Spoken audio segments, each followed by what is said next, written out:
was my understanding that they kind of are doing batches as they need them. Like if they want to shoot 200, they build a few hundred, then they shoot them, then they build some more, then they shoot them, then they build some more. But I don't think they're ever out. I just think they kind of run down the reserve and then they build it up and shoot them. Yeah, no, I agree with you. But I don't think they have 10,000 lying around. Oh, no. No, I agree with you. I think that actually they may have a few hundred if that's still. I would think that 200 at any one time. Sorry. I would imagine that one of the things that shit, now I lost my thought. Oh my god, on the fucking rounds. Vaun is a fault. God damn you, Vaun. Yeah. Yeah.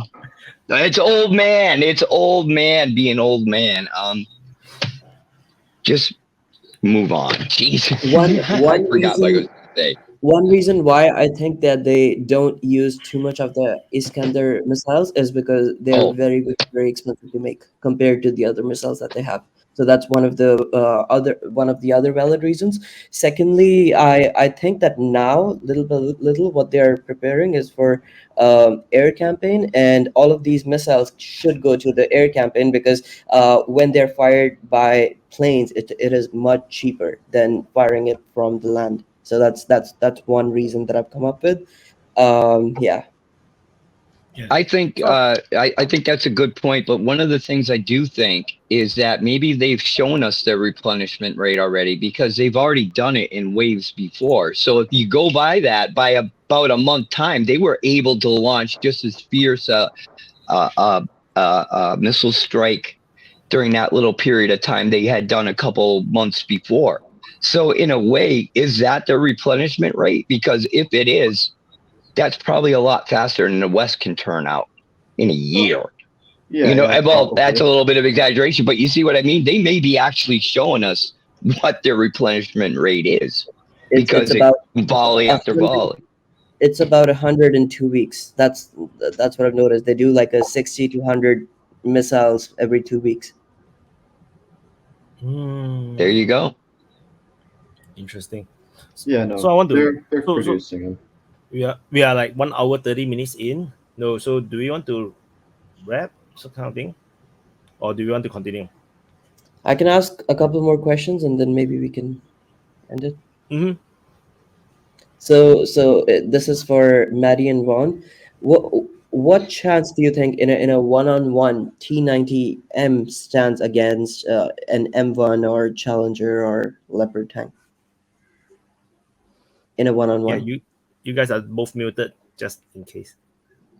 I would say head on. I'd say that there's a chance the T-90 could survive a first shot.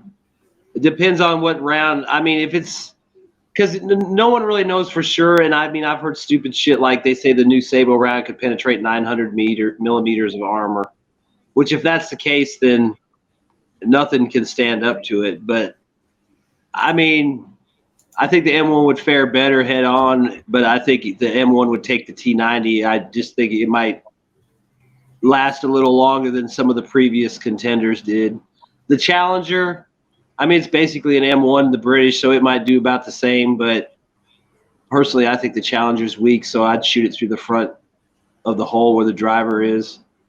And then the Leopard, I think if you pop it on the hole where the driver is, you know, I mean, again, that's the same thing. That's a German M1. I mean, they all have basically the same type of armor, the same size guns. So they would all, you know, and I would assume they would all have the same shot and they would all fare about the same. Thank you. Is it so accurate that you can actually, you know, aim directly in a specific spot on the tank? I mean, you can to a point. I mean, you can to a point, but I mean, I would say like where the red dot is on an M1 sight, maybe a 1.5 meter to 2 meter accuracy around that dot. You know, so if I put it on the, let's say right on the turret in the hole line, I might hit the turret a little hot. You know, I might hit the turret, I might hit the hole. I might hit a little back of the turret or a little to the front of the turret. I mean, it's pretty accurate, but you got to factor in the wind and the moving and all that too. So, but yeah, I mean, if it was just sitting there still, you could probably aim at the driver's hatch and you might get pretty damn close to tagging it. I think a big part of it also has to do with engagement range. It's kind of anecdotal, but in Operation Desert Storm, somewhere between like 70 or 90% of all hits on U.S. tanks hit the turret. It was similar to our hits on Iraqi tanks that we knocked out. For some reason, in tank combat now, with the optics people are using, I don't know if it was the case in the Second World War, but today, it just seems like most hits go to the turret, especially on Western main battle tanks, where the majority of the front profile usually is going to be the turret if they're fighting in the correct manner, right? Hold down position. Yeah. To be honest, both the Abrams and the T90M, the newest ammo they have, is fully capable of destroying the other tank at any range that they would engage each other reasonably. They're close. The only real advantages the Abram has is like reverse speed, a little better turret armor, but again, both rounds can kill each tank. So it comes down to circumstance. The reverse speed has been worked on, from my understanding. That's one. To be honest with you, out of all variants, I don't give a shit. Give me the more experienced crew every time. Doesn't matter. Don't care what vehicle you have. Is there a difference between 120 and 125 rounds? Like, what's the difference? Why the Russians use 125 and the NATO use 120? Is there a difference? Well, the Russians developed the 125 back in like the late 60s, mid 60s. 120, you'd think it's 5 millimeters bigger, so 125 would penetrate more armor. It doesn't, because Western tanks, they usually have a little longer rounds because they don't have an auto loader, which basically constrains the length of the projectile. The penetration is very similar. It's not like Russian tanks, they have this system that handicaps them. No, right now, still really, really similar, but the Russians have 2 Sabo rounds that have depleted uranium. One of them's too long and only can be shot out of the Armada's autoloader, and the other one I think can go out of the T90. And I believe they modified one of the other, T80 maybe, or a T70 BV3 to take the round. But it's the same. It's a long round, and that's why, like that new Abrams round. I mean, I don't know how long the round is, but I mean, you're talking, it's almost a meter long inside the shell and the casing. I mean, it's almost as long as the entire shell, and it sticks out like a foot at the end. And I mean, that's just crazy, especially if it actually can penetrate 900 millimeters of rolled armor, at 2 kilometers. I mean, that's insane. But it's the same thing with the Russians. They got that long round too, but most of the stuff they're probably shooting in Ukraine is just their regular tungsten rounds, because it sounds like the Sabo rounds are specialized and they're not going to waste those on anything but the T90s, and there's no reason to put them in T90s and shoot T64s with them. So unless they go against NATO, I don't think you'll even see those rounds. So on Twitter, I described someone like I forgot what's the conversation. So I explained what a tank is. A tank basically is just a vehicle that can one-shot anything. So as a result, they are also the best armored, because they are expected to go in front and one-shot whatever thing. So is that a good description of what a tank is? Because if you have, when you go into an offensive, if you have a vehicle that can one-shot literally anything, then that at least give you a chance to break through, right? So, is that an accurate description? I think so, because I mean, originally, if you think about it, it was fire support for infantry, mobile support, and they just developed the tactic to be now that the tank operates independently and the infantry supports it. But I mean, if you think about the original tanks were rolling across no man's land with infantry, and then just to break through, and they weren't really like moving fast and creating breakthroughs. They were just driving through the barbed wire and making a path. Mm-hmm. When you create technologies, I remember the question was, what's the difference between the IFV and the tank? So I was explaining that the tank is the most armored thing there is, and they can one shot anything. IFV doesn't necessarily can one shot anything. So that was The how largest- I replied on Twitter. The largest caliber sniper on the battlefield is a tank. Yeah. It's just it has the reach. It can reach and hit a target effectively at a long distance. I mean, I wouldn't want to do it on a human. But you know what I mean. They are accurate. They're bore sight at least to be at 90% accuracy first round kills. So they are. Yeah.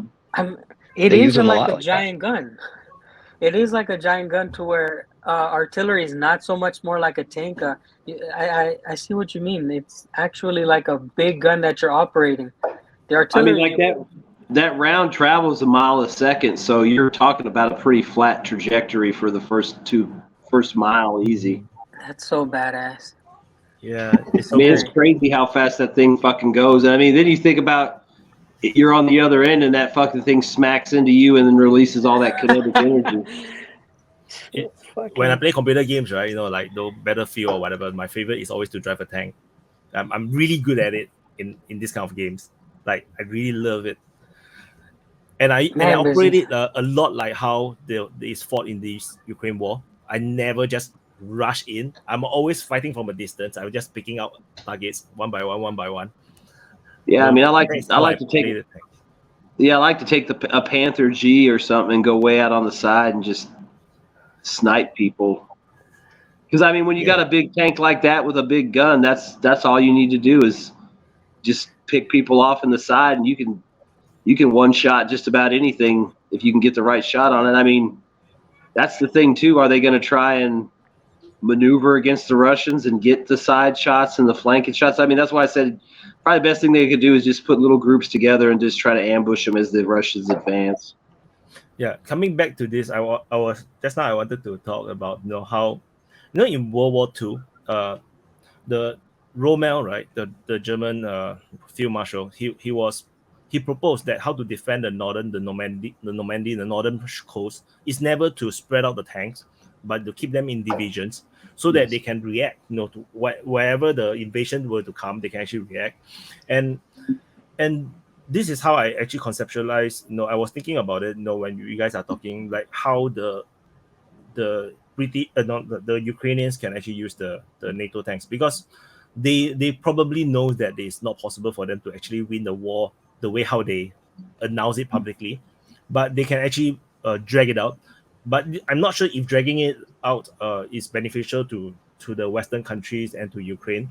But if you have this massive group of tanks, you split out to a few big groups, you can actually position them, maybe 10 miles, 20 miles behind the front line, and they can act as a guard. If you play chess, right, every chess piece is actually protected by another chess piece. That actually prevents the opponent from actually, capturing your piece. They'd be like an armored QRF, basically. Yeah, operational reserve. It's exactly what it's setting up a gambit in chess. It's called a gambit. Correct. It's a QRF gambit.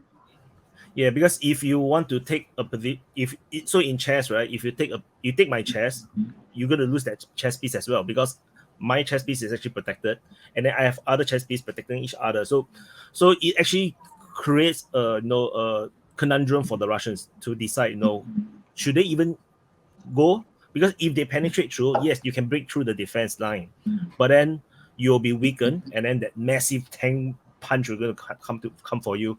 So it will act quite effectively as a deterrent for further offensive, and it can actually drag out the war as long as they want.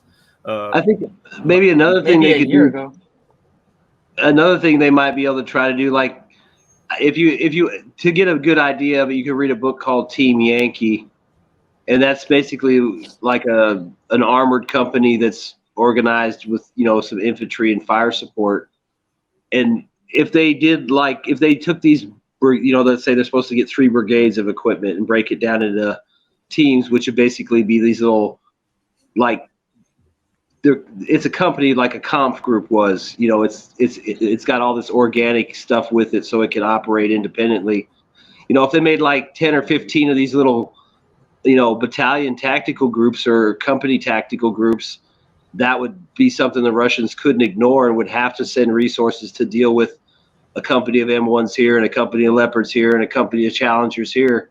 Even if they were 10 or 20 miles behind the lines, they would probably have to put resources there to counter that, or at least have it there to counter that if they thought they were going to move. That'd be another game that the Ukrainians could play, but then again, they're limited by they don't have the fuel to drive around and fuck around like that. So yeah, which is why the operation have to be defensive. You cannot go on the offensive because every time you go on the offensive, the defensive guys has the advantage. You just expose yourself to ATGMs and whatnot. No, which is why if the Ukrainians' aim is to actually just to hold the line and drag the war out, until NATO kind of like did some stupid decision to go to war with Russia, then they are saved. But if they were to fight and then we're all screwed. Why would you talking about? But if they do that, we're all screwed. Then from the view of the Ukrainians, they wanted the NATO to enter war. So they but if they play out the spring offensive kind of thing, then they're gonna get hammered because they don't have enough to really do a sustained offensive. You can penetrate through in the beginning, then after that you're all spent. Then you'll be just sitting duck, because the Russians, if it works, the Russians would have done that themselves already, because the Russians have more tanks than all these NATO reinforcements. And the Russians don't even dare to do anything. They could. I mean, if they could do it, they would have lined up brigades and just marched in columns, and then just deployed when they got to the place they wanted to go. They would have used their old tactics were the OMGs, the operational maneuver groups, which were the breakthrough units. They don't use that anymore. I just thought about something to describe Ukraine. Ukraine is like a tiger in how do you call this, quicksand, but the muddy one, the one where you're sinking like Quagmire. He's sinking. We know he's going to lose, but he's still biting, and he's still biting. So I think Russia's being cautious, letting the tiger sink, hitting it when they can, but I don't know why they keep fighting. We know they're going to lose. You don't move, right? If you're in a quicksand, if you don't move, you don't sink. But the more you move, the more you sink. So which is why I say, if they use this new armor to just act as a deterrent, then they can actually hold the front line, for like decades. Like longer the Korean than they War. would. Yeah, because the Korean War, what happened in Korean War, right? If you put one of those little armored task force, like a company at each bridge at the Dnieper, that the Russians are going to have to put a sufficient force there at each bridge to counter that little tiny force sitting there. They're going to have to fight. They're going to have to send aircraft to try to destroy it, send artillery to try to destroy it, send other vehicles to try to destroy it. So they're not going to be focusing on doing what they want to do.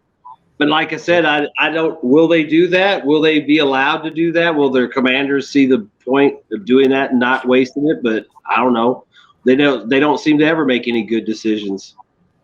Well, sad. I would just like to kind of bring up a historical parallel that might kind of illustrate the quandary that Ukraine is in.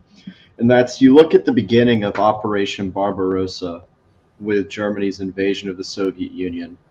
At that time, the Soviets had better and more tanks, right?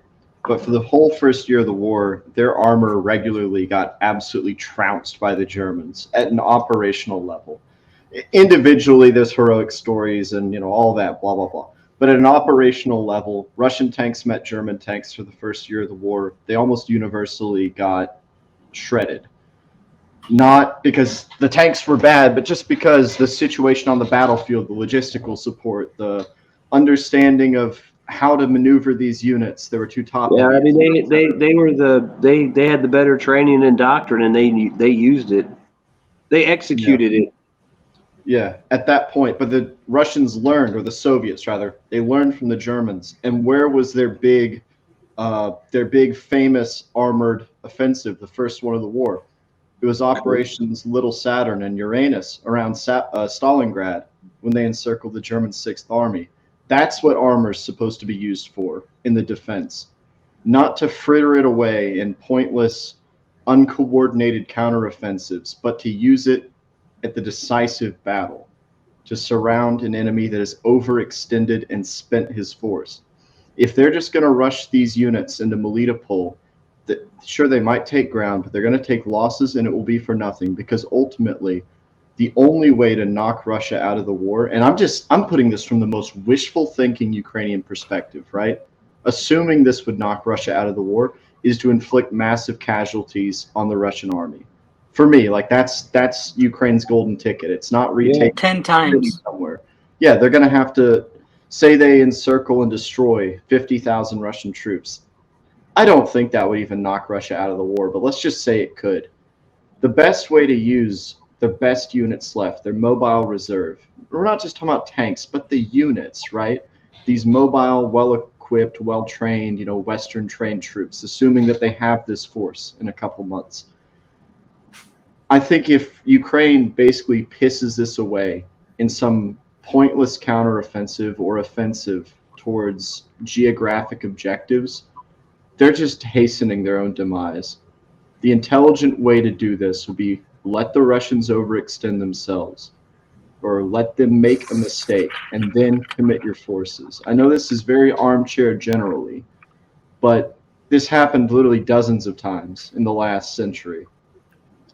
For me, that's the only proper way Ukraine could actually achieve strategic effects with this force, is be patient, don't seek PR victories, wait for Russia to do something stupid and overextend itself. Mind you, I think there's about a 0% chance that this is what's going to happen. I mean, if Russia could use the tanks the way, like you were talking about, the way they're intended, look at Bakhmut. It would be done because they would have used an armored fist from Klishchiva and one up around Krasna Hora or Bladodatny. You punch through if the terrain was permitting for that, they would have put tanks there and punched through and encircled Bakhmut already. I mean, they can. It's right there right now for the taking. The only thing is you got guys on the ground that can't push forward. Tanks could, but it's probably not good for tanks because of the terrain's muddy and the streets are clogged with shit. So, but if they could roll tanks right there, I mean, that shit's done. I think we need to understand something very clearly when we're talking about what Russia's doing in Ukraine. I don't think that Russia isn't doing that because they can't or because they don't have the resources. I think they're doing that because they were slightly traumatized almost at a military higher command by the losses. And that's why I brought this up earlier, is Russia saw that they took these undeniably considerable losses in equipment at the beginning of the war. And it got results, right? You just look at the map at the beginning of the war.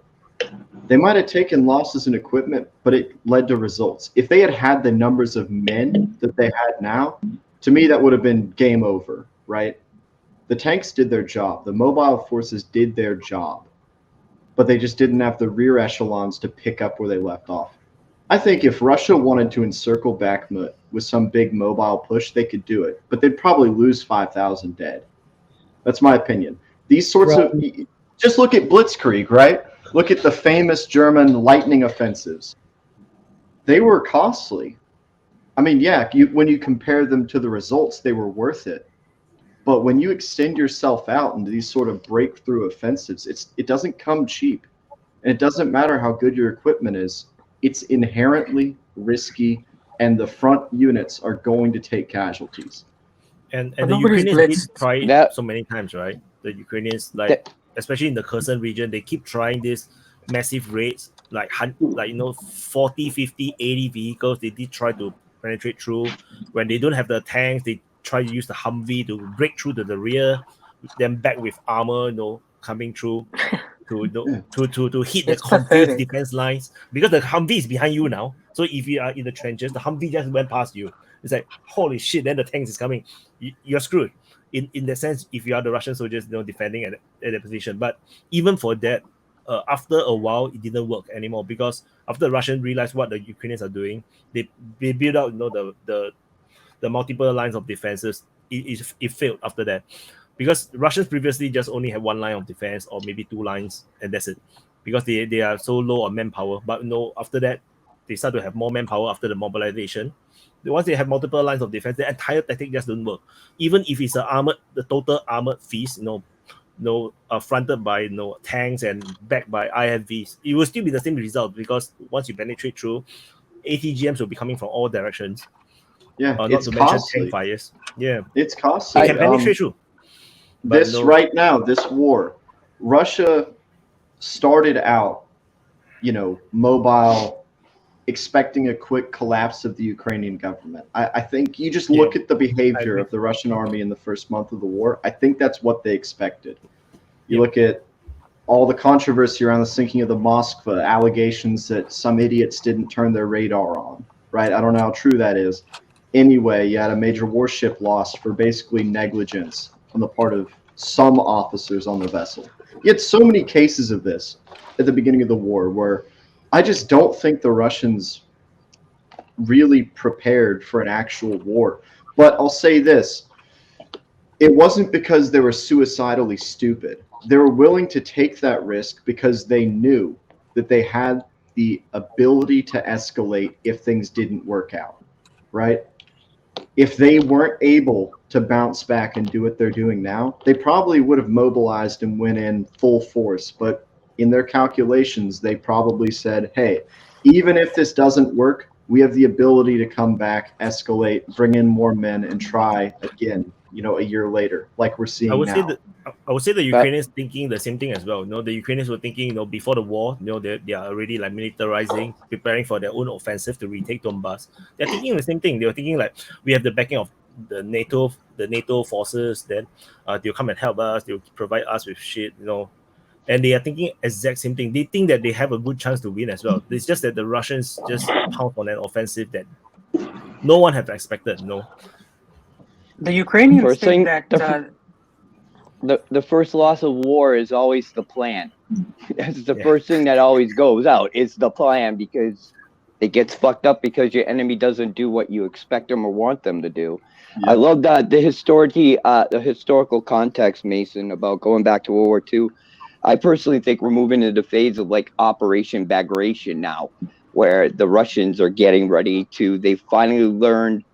It doesn't really apply here, but it kind of does. They finally learned all the experience that they could learn from the Germans, were to the point where they were able to predict what Germans would do, and that helped them to build up an operational reserve and start and launch Operation Bagration, which ended in Berlin, basically. Yeah. So. Yeah. And I love the context and just the way you said it. I think if my ears would have been open a little bit better to both Dan and you, I would have heard that part of the message you were saying, because that I don't, you know what I mean?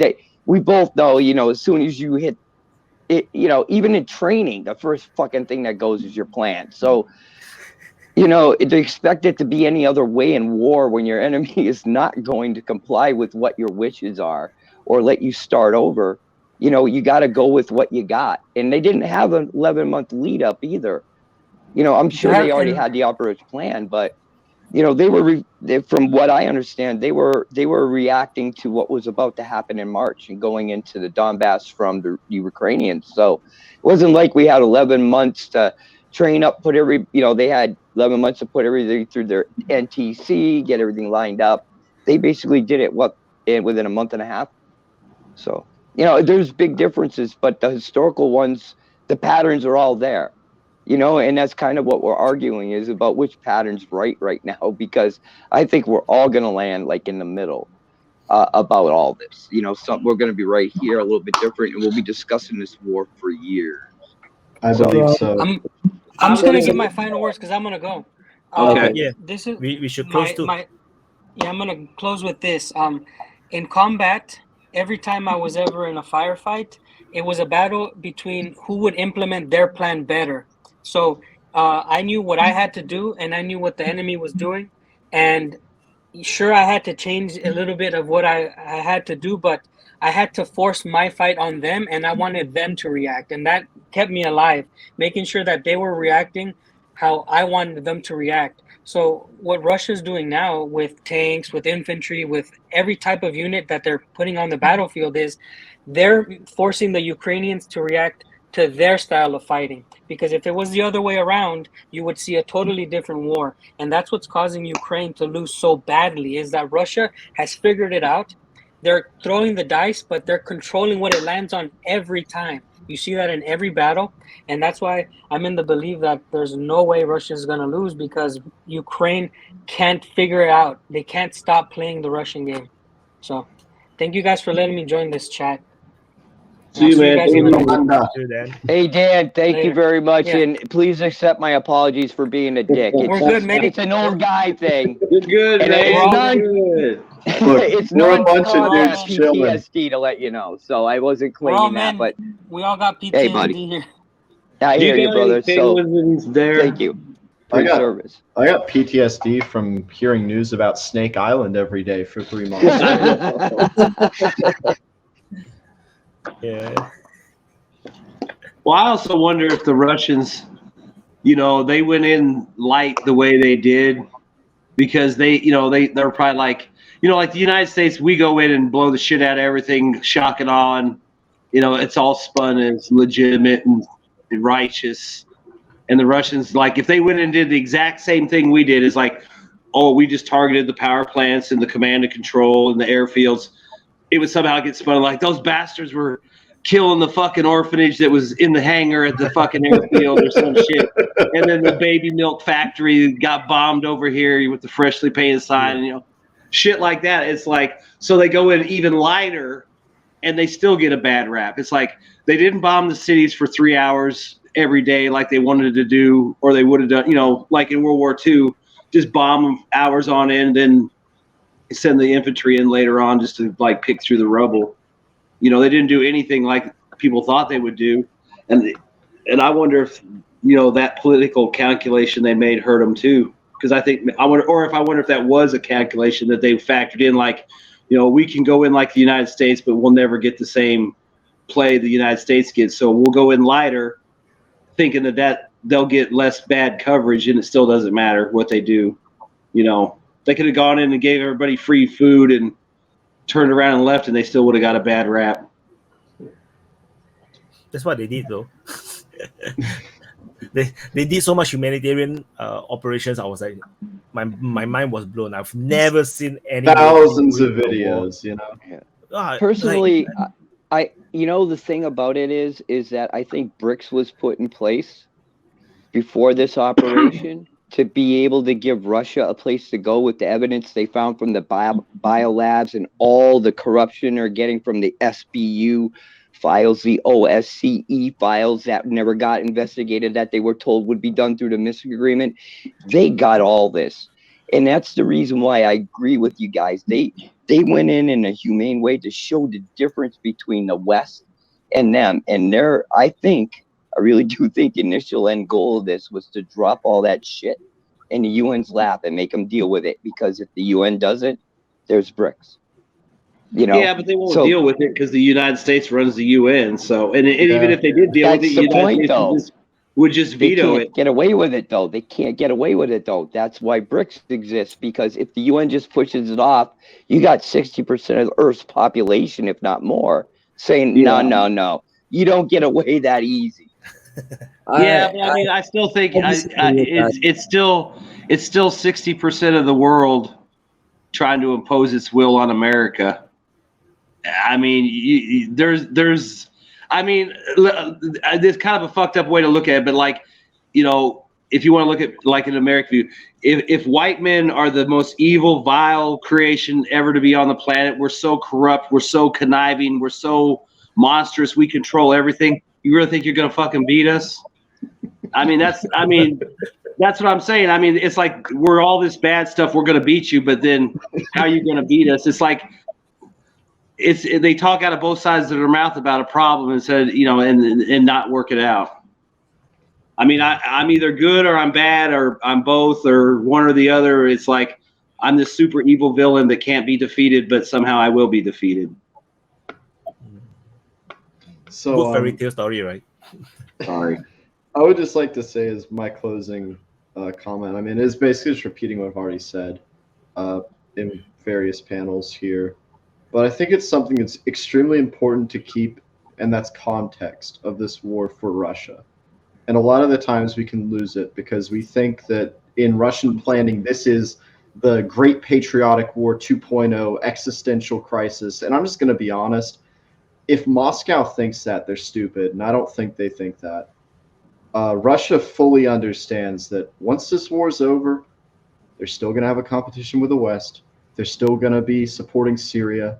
They're still going to have commitments all over the globe, and those are going to increase because Russia's trying to put itself back into the sun as a respectable world leader. The people that are asking, why isn't Russia Operation Bagration? I'm not making fun of your comment, Meddy, at all. I'm just using it as an example. Like, why isn't Russia going on a huge offensive? Because after this war, Russia still needs to be a credible military power. They can't spend 15 years rebuilding their army and reconstituting their forces and being a second-rate nation in Europe. They don't want to lose 80,000 men to blitzkrieg the rest of Ukraine and like half their tank fleet. So Russia looks and they say, hey, we got tens and tens of millions of artillery shells. We have fire superiority. We have more men, and we have the advantage in a long-term war. So what? We can't practice maneuvers, right? So what? We can't rewrite Heinz Guderian's book or whatever. But we can still win the war, and we can do it cheaper for ourselves than if we do it the most impressive way. Russia's made a lot of mistakes in this war, but I think their strategy right now is, from their perspective, completely intelligent and easily defendable. There is no reason from Russia, if you look at the context of where they are in the world and where they want to go, from their manifest actions, there is no reason for them to fritter away their military just to impress foreigners. You know what I mean?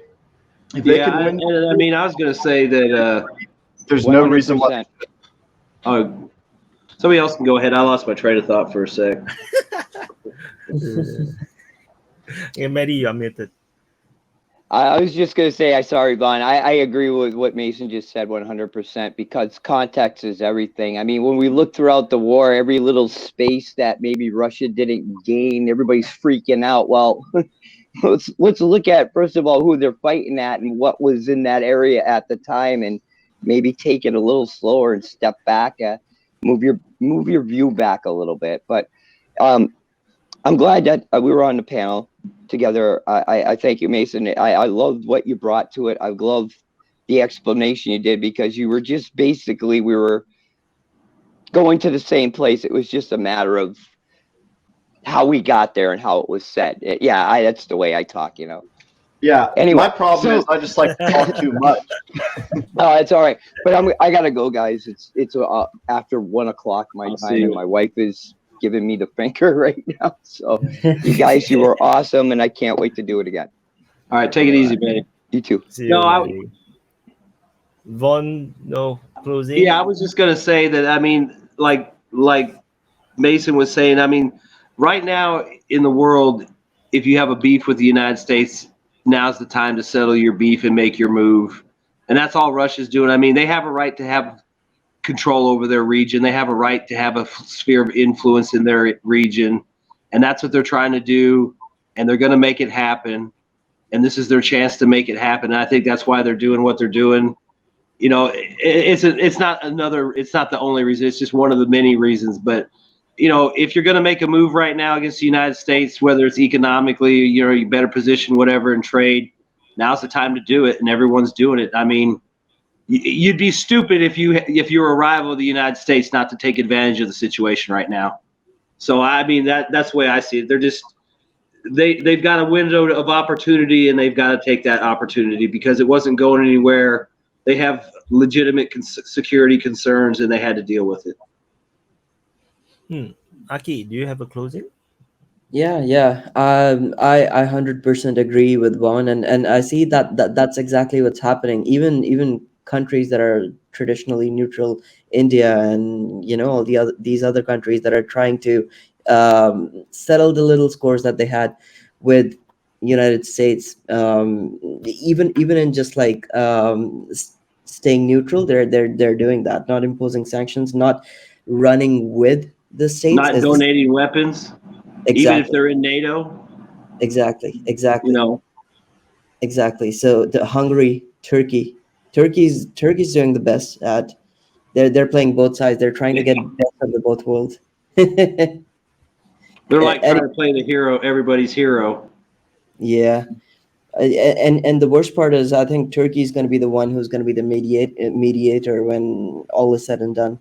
So that's not very reassuring, at least from a NATO point of view.